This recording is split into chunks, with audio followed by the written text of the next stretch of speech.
Hello everyone, কেমন আছেন সবাই? এই ভিডিওতে আমরা রিয়্যাক্টের আরেকটি পপুলার প্যাকেজ সম্পর্কে জানব। পপুলার প্যাকেজটির নাম হচ্ছে রিয়্যাক্ট হুক ফর্ম। তো আমরা আমাদের লগইন যেই কম্পোনেন্টটা বানিয়েছিলাম এখানে কি করেছিলাম বেসিক্যালি যদি একটু ওভারভিউ করি, আমরা হচ্ছে যদি ইমেলটা নিচ্ছিলাম, ইমেলটা অন চেঞ্জে হচ্ছে ইমেলটা আমি ক্যাপচার করছিলাম, দেন ইমেলটা সেট করছিলাম, দেন পাসওয়ার্ডের ক্ষেত্রেও সেম, আমি একটা পাসওয়ার্ডকে অন চেঞ্জে নিচ্ছিলাম, দেন ওটাকে সেট করছিলাম। তা আমি যদি কোনো একটা নাম নেই, নামের ক্ষেত্রেও সেম। মানে এই জিনিসটা কাইন্ড অফ অত ইফেক্টিভ না, কারণ হচ্ছে একটা জিনিস বা যত কিছু হচ্ছে আমি নিচ্ছি, প্রত্যেকটা জিনিসকে নিয়ে নিয়ে আমি ক্যাপচার করে সেট করতে হচ্ছে। তো এই জন্য বলতে পারেন এই রিয়্যাক্টে যে প্যাকেজটি রয়েছে রিয়্যাক্ট হুক ফর্ম, এটি খুবই হ্যান্ডি। এটা শিখবো হচ্ছে আমরা এই ভিডিওতে। তো আমরা সিম্পলি গুগলে গিয়ে যদি সার্চ করি রিয়্যাক্ট হুক ফর্ম, দেন হচ্ছে আমরা এখানে ওয়েব চলে আসছে। এখানে যদি আমরা দেখি, এটা হচ্ছে রিয়্যাক্ট হুক ফর্মের যেই অফিসিয়াল ওয়েবসাইট সেটা। তো আমরা ডকুমেন্টেশন দেখে ইজিলি আর কি যে কোনো কিছু করতে পারবো, ঠিক আছে? তো এখানে ওরা অনেক কিছু বলেছে ওভারভিউ, তো এত কিছু দরকার নেই, আমরা ডিরেক্ট টু দ্য পয়েন্টে চলে যাই। তো ফার্স্ট হচ্ছে ডেমো দেখাচ্ছে, গেট স্টার্টেড দেখাচ্ছে। আচ্ছা, আমাদের ডেমো দেখা দরকার নেই, আমরা আমাদের প্রজেক্টটি স্টার্ট করবো বা প্রজেক্টটি করবো। তো আমরা গেট স্টার্টেড বাটনে চাপ দিলাম। এরপর হচ্ছে আমাদের একটা অপশন দেখাচ্ছে npm install react hook form। তো চলো এটা কপি করে নিলাম, ক্লিপবোর্ডে কপি হয়ে গেল। এখন এটা হচ্ছে আমরা আমাদের প্রজেক্টে টার্মিনালটি ওপেন করব, টার্মিনাল ওপেন করে দেন হচ্ছে এটা ইনস্টল করব। তো এটা কিভাবে করেছি, কিবোর্ডের কন্ট্রোল+1 এর বাম পাশে যেই সাইনটা একসাথে প্রেস করে দেন হচ্ছে আমরা এই টার্মিনালটা ওপেন করেছি, দেন আরেকটা পার্সেল ওপেন করে দেন হচ্ছে আমরা ইনস্টল দিচ্ছি। আচ্ছা, তো এটা ইনস্টল হতে থাকুক, বেশিক্ষণ লাগার কথা না। হ্যাঁ, তো ইনস্টল হয়ে গিয়েছে। তো এরপর হচ্ছে এটা আমরা আমাদের প্রজেক্টে ইউজ করতে পারবো। তো এখন দেখি এটা কিভাবে কি করতে হবে ওরা বললো। তো এখানে একটা অপশনস দেওয়া আছে ইম্পোর্ট ইউজ ফর্ম, এভাবে হচ্ছে ফর্মটা কি আমরা ইউজ করবো বা এটাকে রিয়েক্ট হুক ফর্ম থেকে ইউজ ফর্মে যে অবজেক্টটা নিয়ে আসবো। তারপর হচ্ছে এখানে কনস্ট্যান্ট আছে, এগুলো আছে নিয়ে আসবো। তারপর হচ্ছে কিছু রিয়েল টাইম যদি ইনপুট দেখতে চাই দেন ওয়াচ দিয়ে ওটা দিব। আচ্ছা, তারপর হচ্ছে আমাদের ফর্মটা লিখবো। আচ্ছা, তো এগুলো যদি বুঝতে না পারেন সমস্যা নেই, আমি স্টেপ বাই স্টেপ দেখাচ্ছি। ফার্স্টে হচ্ছে আমরা ইউজ ফর্মটাকে নিয়ে আসি, কপি করলাম, আমাদের প্রজেক্টে নিয়ে আসি এইখানে। আচ্ছা, এখানে আমরা একটা কাজ করতে পারি, পুরোটাকে কেটে দিতে পারি।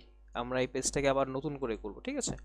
আচ্ছা, এটাকে আমরা মনে করেন কেটে দিলাম, আর এসসি দিয়ে নতুন একটা রিঅ্যাক্ট স্ট্যাটলেস কম্পোনেন্ট বানালাম এবং এইখানে হচ্ছে আমরা এই ইউজ ফর্মটা লিখলাম। আচ্ছা, এখন যদি আমাদের এখানে দেখি একদম এই যে আমাদের ওয়েব পেজে যেটা ছিল লগ ইন ফর্মটা একদম সিম্পল, কিছু নাই এখানে, ঠিক আছে? এটাকে আবার একটু ডিজাইনিং করে ফেলি, চলেন। তো এইটা হচ্ছে একটা সেকশন, এখানে কোনো স্পেস হবে না। এরপর হচ্ছে এখানে একটা nav বার, ভালো কথা। তারপর এখানে একটা কন্টেইনার, এন্ড এখানে বলতে পারেন এই কন্টেইনারের ভিতরে হচ্ছে একটা h1 যেটাতে হইতে পারে মনে করেন সাইন ইন, ঠিক আছে? আচ্ছা, এবং এইটাতে আমি একটা ক্লাস নেম দিয়ে দিই। ক্লাস নেমটা কি হবে, ফন্ট সাইজ 4, এবং এইটা দিলাম টেক্সট সেন্টার এবং উপরে একটু জায়গা থাকবে তো এমটি5। আচ্ছা, সেন্টারে আর বাদ গেছে। এখন যদি আমরা আমাদের ওয়েব পেজে দেখি, এই যে সাইন ইন হয়ে গেছে। আচ্ছা, তো এখন আমরা যেটা কপি করে এনেছিলাম ইউজ ফর্মে, এই যে দেখেছেন এটা হচ্ছে পেস্ট করেছি, ভালো কথা। এরপর কি করব, এরপর হচ্ছে আমরা দেখি কি বলেছে এই জিনিসটাকে কপি করে আনতে, এই দুইটা লাইন। আচ্ছা, ঠিক আছে, কপি করলাম। তারপর এটাকে না করলেও চলবে, এক্সাম্পল যেটা দেওয়া, কপি করলাম, পেস্ট করলাম। আমি একটু স্পেসিং দিয়ে করতে পছন্দ করি আর কি। তো এরপরে হচ্ছে যে ফর্মটা দেওয়া আছে এই ফর্মটা, এই ফর্মের স্টার্টিং থেকে এন্ডিং পর্যন্ত দিলাম, সেভ দিলাম। আচ্ছা, ওয়াচটা যেহেতু করি না, ওয়াচটাকে আমরা কেটে দিই, ঠিক আছে? আচ্ছা, এখন যদি আমরা এখানে দেখি আমাদের ওয়েব পেজটা একটা ফর্মের মতো চলে আসছে। কনসোলটা ওপেন করে রাখি আমরা। তো এখন যদি কোনো কিছু লিখি, মনে করেন বাই ডিফল্ট এখানে টেক্সট একটা ভ্যালু দেওয়া আছে, তো আমি এখানে লিখলাম মনে করেন জাস্ট কিছু একটা লিখলাম এবং এখানে 1 2 3 4 5 6 কিছু একটা লিখলাম, যে সাবমিট দিয়ে দেখেন ডিরেক্ট এখানে এক্সাম্পলের ভিতরে একটা নাম চলে আসে এবং এক্সাম্পল রেকর্ডের ভিতরে একটা জিনিস চলে আসে। এটা আমি নিজের ইচ্ছা মতো আর কি কাস্টমাইজ করতে পারবো। যেমন এক্সাম্পলের জায়গায় হয়তো আমি নেম দিতে পারবো, এক্সাম্পল রেকর্ডের জায়গায় আমি হয়তো নাম্বার দিতে পারবো। এখানে হচ্ছে এই জিনিসটা যেভাবে দেওয়া, যেমন এখানে এই যে এক্সাম্পল হিসেবে যেভাবে দেওয়া, এখানে এক্সাম্পল রেকর্ড হিসেবে দেওয়া, এভাবে হচ্ছে আমরা জিনিসগুলো করেছি, ঠিক আছে? তো এখানে যদি আমরা দেখেন এই জিনিসটাকে চেঞ্জ করে দিই, এক্সাম্পলের জায়গায় ফর এক্সাম্পল আমি নাম দিলাম এবং এইখানে এক্সাম্পল রেকর্ডের জায়গায় জাস্ট দেখার জন্য নাম্বার দিলাম। সেভ করে যদি আমরা এখন আমাদের ইউআইতে চলে যাই, রিফ্রেশ করলাম, এখানে টেস্টটা আমি জাস্ট কিছু লিখলাম, মনে করেন MERN স্ট্যাক, ওকে, এবং এখানে নাম্বার হিসেবে দিলাম 100। এখন যদি সাবমিট দিই, দেখছেন এখানে নেম হিসেবে MERN স্ট্যাকটা চলে আসছে এবং নাম্বার হিসেবে 100 চলে আসে। তার মানে কি বুঝতে পারলাম, আমরা যদি এই জিনিসটাকে মানে এখানে বেসিক্যালি রেজিস্টার মানে যেই নামটা বা যেই ভ্যারিয়েবলটাতে রেজিস্টার করবো এক্স্যাক্টলি ওই জিনিসটা আমাকে পাস করছে। তো এটা কি করতেছে এখান থেকে, যদি কোডটা একটু বোঝার চেষ্টা করি আমরা, এখানে একটা ফর্ম আছে, ঠিক আছে? এই ফর্মের ভিতরে একটা অন সাবমিট মানে ফর্মটা সাবমিট হলে একটা ফাংশনকে কল করা হবে, হ্যান্ডেল সাবমিট যে ফাংশন ওইটার ভিতরে হচ্ছে অন সাবমিটটা আছে, অন সাবমিটকে কল করা হয়েছে। ও কি করেছে, ডেটা নিতেছে, ভালো কথা, ডেটা নিয়ে কনসোল করে দিচ্ছে যে ডেটা পাচ্ছে। তো ডেটা এখানে কি কি পাচ্ছে, এখানে হচ্ছে আপনার এই ফোল্ডারের সরি এই ফাইলের নামটা আর হচ্ছে ফাইলে যে নাম্বারটা দিচ্ছে এটা, ঠিক আছে? যতবার সাবমিট ততবারই পাচ্ছে, এই আর কি কাহিনী।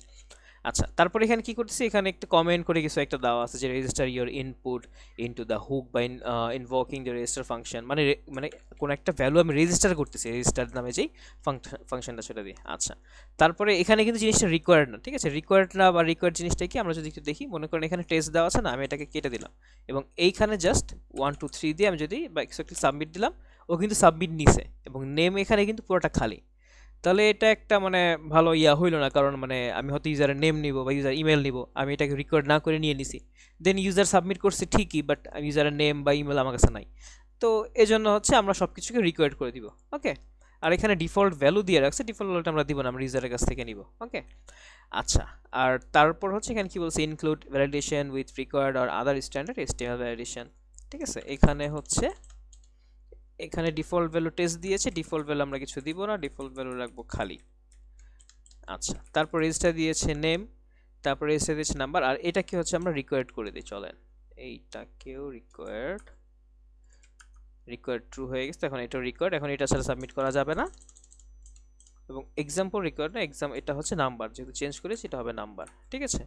এখন এই জিনিসটাকে যদি দেখতে চাই, আমি এটাকে সাবমিট করতে চাচ্ছি, ও বলতেছে দিস ফিল্ড ইজ রিকোয়ার্ড। আচ্ছা, এখানে আরেকটা জিনিস আছে, আমি যদি মনে করেন এই জিনিসটাকে সাবমিট করতে চাচ্ছি এবং এই জিনিসটা ছাড়াই সাবমিট করতেছি, মানে বেসিক্যালি ফর্মটা যদি সাবমিট করতে চাচ্ছি এবং কোন একটা ফিল্ড ছাড়াই সাবমিট করতে চাচ্ছি, তখন হচ্ছে আমি একটা টেক্সট দেখাইতে পারি, যেমন এখানে দেখিয়েছি ইরোডস number this field is required.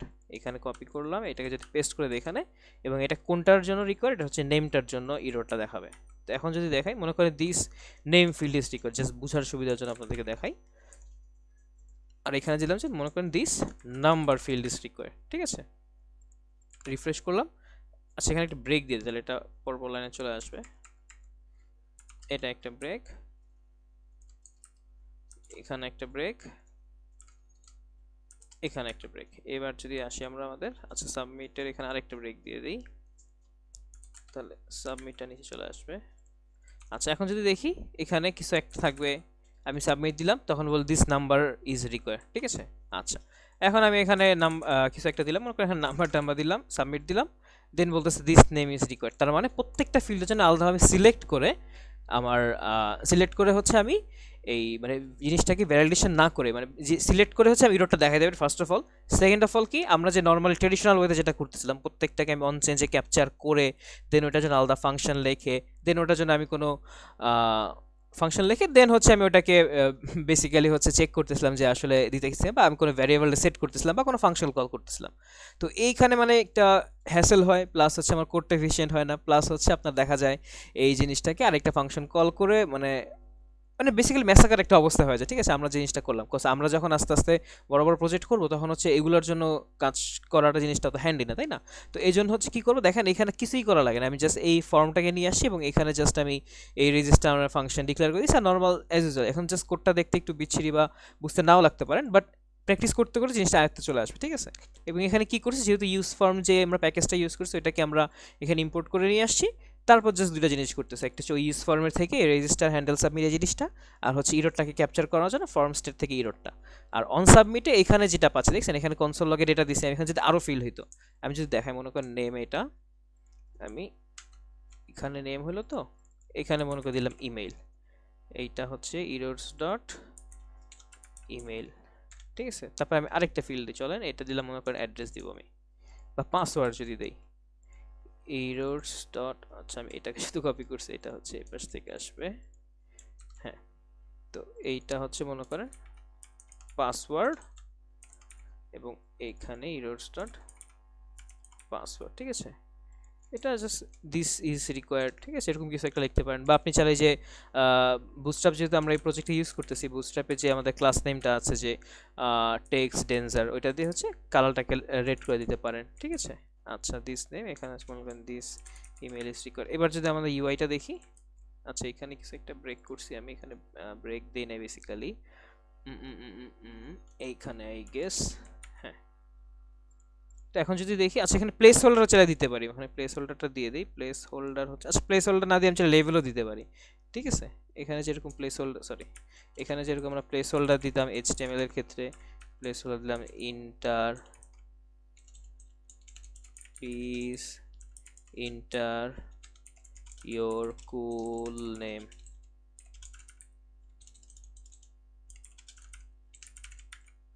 ঠিক আছে। এখন যদি দেখি এখানে প্লেস হোল্ডার সেটা চলে আসে, ঠিক আছে। আবার আমি চাইলে এখানে লেভেল আকারও দিতে পারি, যে আমরা এইচটিএমএল যেভাবে করতাম লেভেল দিয়ে, সরি লেভেল। এই ভিডিওটা জাস্ট একটা ইন্ট্রোডাকশন টাইপের, তারপর হচ্ছে এগুলো দিয়ে আমরা আমাদের যে সকল জায়গায় ফর্মগুলো বানাবো সেই জিনিসটা আমরা দেখবো, ঠিক আছে। মনে করেন এখানে দিলাম নেম, এইচটিএমএল ফর কিসের জন্য, এটা হচ্ছে নেমের জন্য, ঠিক আছে।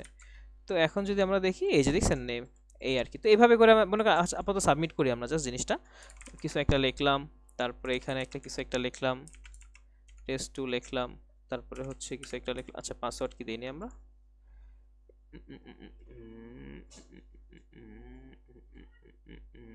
Register name, register email, register password, এখানে যেখানে আমরা হচ্ছে টাইপটা দিয়ে দিই, যেমন এখানে কই জানি, এই যে এখানে হচ্ছে প্লেস হোল্ডার দিছি, ভালো কথা। এখানে হচ্ছে মনে করি আমি যদি টাইপ দিয়ে দিই, যেটা টাইপ হবে আপনার টেক্সট টাইপ, তারপর এটা কি, এটা হচ্ছে ইমেল, এটার টাইপটা হবে হচ্ছে আপনার, সরি ইমেল টাইপ, তারপর কি পাসওয়ার্ড, তো এইটার টাইপটা হবে হচ্ছে আপনার পাসওয়ার্ড টাইপ, এবং লাস্টেরটা কি, এটা হচ্ছে নাম্বার, এটার টাইপটা দিতে পারি মনে করেন নাম্বার।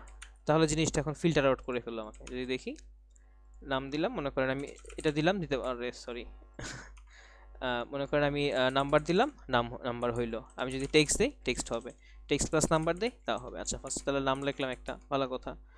তারপর হচ্ছে আমাদের ইমেল দেওয়ার, আমি যদি এভাবে দিতে চাই দেন বলবে @ দিয়ে দিতে হবে, কারণ আমি ইমেল যেই ইনপুট টাইপটা দিয়েছি ওটা সিলেক্ট করছি। তো ভালো কথা, আমি একটা ইমেল টাইপ দিয়ে দিলাম, তারপর আমি কিছু লিখলাম, এভাবে আসবে, কারণ কি এটা আমি পাসওয়ার্ড টাইপ দিয়ে দিছি, ঠিক আছে। আচ্ছা তারপর এটা কি দিলাম, তারপর একটা নাম্বার টাইপ, আমি কিন্তু কিবোর্ডে প্রেস করতেছি কিন্তু হচ্ছে এটা দেখা যাচ্ছে না, কারণ কি আমি হচ্ছে টেক্সট প্রেস করতেছি। এখন যদি নাম্বার প্রেস করি তাহলে দেখা যাবে, ঠিক আছে। এবার যদি সাবমিট করে দিই মনে করেন, এই যে দেখেন, তাহলে আমাকে সাবমিটের রেজাল্ট দিচ্ছে কি, আমি যে ইমেলটা লিখেছি সেই ইমেলটা দিচ্ছে, যে নেমটা লিখেছি সেই নেমটা দিচ্ছে, যে নাম্বারটা লিখছি সেই নাম্বারটা দিচ্ছে, এবং যে পাসওয়ার্ডটা লিখছি সেই পাসওয়ার্ড দিচ্ছে। তাহলে কি এই জিনিসটা আরও বেশি হ্যান্ডি হলো না? আমি জাস্ট এখানে আমার যেটা যেটা যেখানে পাঠানো লাগবে জাস্ট ওই ফাংশন ধরে জিনিসটা পাঠিয়ে দিতে পারি। তো এইভাবে হচ্ছে আমরা রিয়াক্ট হুক ফর্মটা ব্যবহার করতে পারি, এবং এই রিয়াক্ট হুক ফর্ম ব্যবহার করে আমার প্রজেক্টের কোথায় সাইন ইন করতে পারি, রেজিস্টার করতে পারি, চেক আউট, এবং আরও বিভিন্ন পেজে যেখানে যেখানে ইউজ করা লাগবে ফর্ম, সেখানে হচ্ছে এই জিনিসটা করবো, এবং এই জিনিসটাকে আরও বেশি সুন্দর করবো হচ্ছে আপনার বুটস্ট্র্যাপে যেই ক্লাসগুলো আছে সেগুলো ব্যবহার করে। তো এই ভিডিও এতটুকুই থাকছে, নেক্সট ভিডিওতে হচ্ছে আমরা আরও জিনিস দেখবো। ধন্যবাদ সবাইকে।